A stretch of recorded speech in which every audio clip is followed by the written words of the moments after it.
Et les marques tentent de manipuler tous les sens. Il y en a un qu'elles maîtrisent à la perfection, Louis.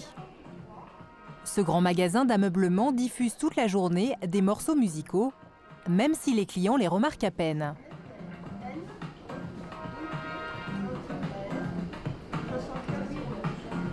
De la musique, à vrai dire, j'ai pas prêté attention en fait, j'étais un peu concentrée sur mes achats, mais quand c'est calme, ouais, c'est agréable. C'est pas très fort, c'est difficile de se rendre compte, mais ça doit être relaxant. Si je l'entends pas, c'est que c'est vraiment voulu comme ça, non? Tout est en effet calculé pour que les clients baignent dans une atmosphère musicale sans être gênés.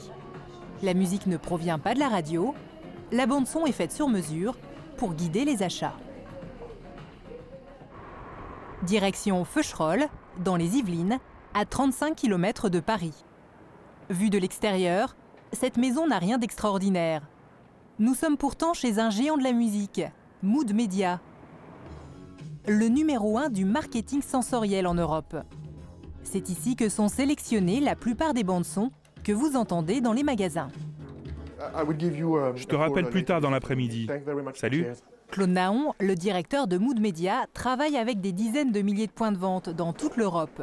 Pour se différencier du concurrent, chaque marque souhaite avoir sa propre ambiance musicale.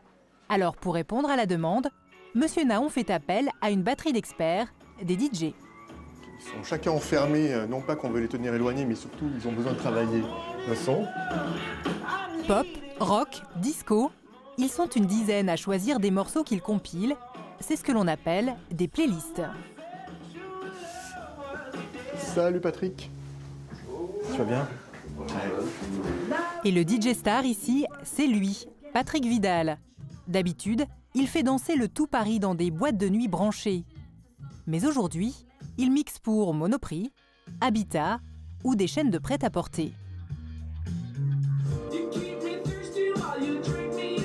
Là, je vais travailler sur une nouvelle collection pour une ligne de vêtements. Donc, je m'inspire du catalogue, qui évidemment est un exemple qui ne va pas refléter ce que vont forcément acheter les gens, mais qui va donner encore une fois une tendance générale du magasin. J'avais pensé tout de suite, moi, à Métronomie, qui me semblait un groupe, effectivement, avec des polos, des choses colorées, quelque chose voilà, en restant dans des rythmiques un petit peu médium, on va dire.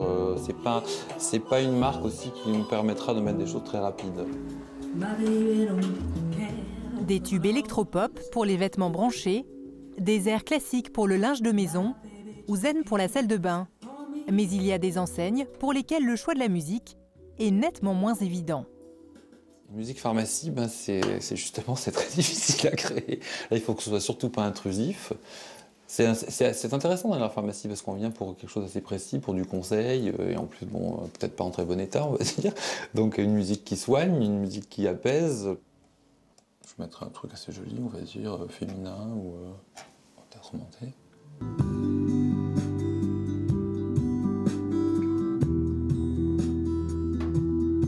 Cette musique spéciale pharmacie, Patrick Vidal ne se contente pas de la choisir.